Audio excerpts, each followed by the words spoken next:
Salut tout le monde, c'est Georges Finlam, je suis très content de vous retrouver à nouveau sur ma chaîne YouTube pour une nouvelle vidéo et cette fois-ci la première vidéo que je vais faire par rapport à un retour de lecture puisqu'aujourd'hui je vous parle de Projet MacGregor de Julie Cristofani.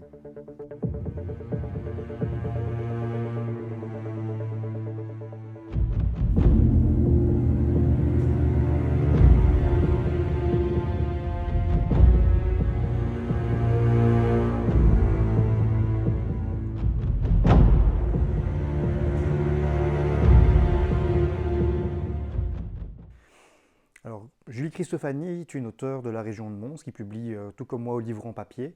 Elle a publié il y a quelques mois son premier roman, donc Projet MacGregor, qui est un thriller. J'ai eu l'occasion d'échanger un petit peu avec elle par message. C'est toujours intéressant de pouvoir échanger des expériences avec les autres auteurs, surtout ceux qui sont prêts à ce type d'échange. Et on a sympathisé, et donc on a conclu, comme j'aime bien faire avec les auteurs avec qui je noue des liens, un échange de livres. Et donc, elle m'a offert un de ces exemplaires de Projet MacGregor que j'ai eu l'occasion de lire et donc que je vais vous présenter un peu plus en détail aujourd'hui.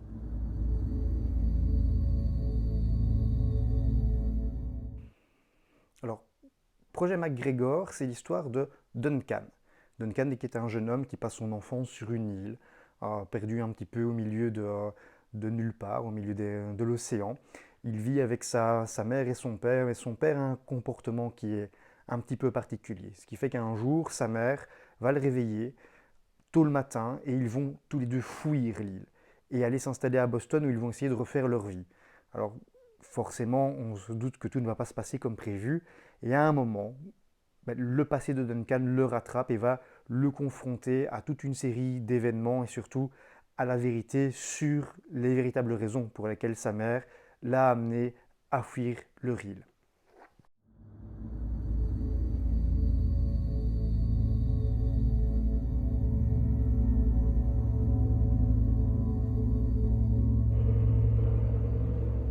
Alors, concernant mon avis par rapport à ce livre, Projet MacGregor, eh bien, c'est une lecture que j'ai vraiment beaucoup appréciée. Alors, pour commencer directement avec peut-être le petit point d'amélioration, ben, c'est un premier roman et forcément je m'y retrouve. Tout comme dans Postpartum Blue, j'ai fait beaucoup de choses qu'aujourd'hui j'estime être des erreurs de jeunesse.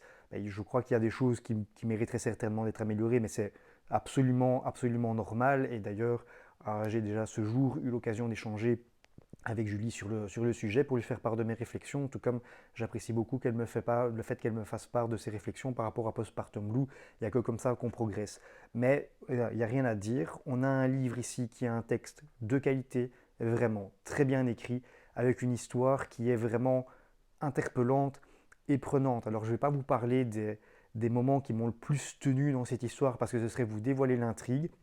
Mais sincèrement, je vous recommande de le lire si ça vous intéresse. Mais en tout cas, si vous aimez, je pense que ce que moi je fais, je crois que vous aimerez aussi beaucoup ce que Julie a écrit, parce qu'elle a vraiment cette capacité aussi de pouvoir prendre son lecteur, le perturber un petit peu, amener les éléments qu'il faut au moment où il faut pour réussir à finalement saper l'envie de reposer le bouquin. Franchement, c'est quelque chose de très très bien réussi.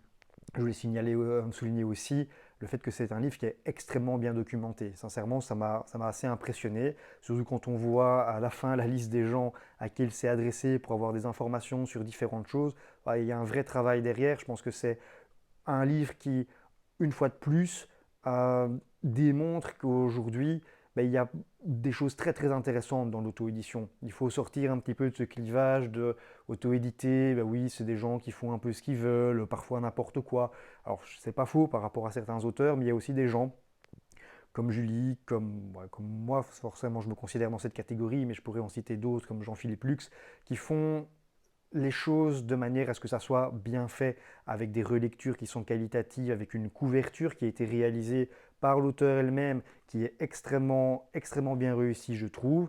Et c'est, je pense, une démonstration de plus qu'il faut pouvoir aujourd'hui changer un peu sa mentalité par rapport à l'approche de l'édition et de l'auto-édition, qui a vraiment de très très bonnes choses. En tout cas, c'est un livre que je vous recommande.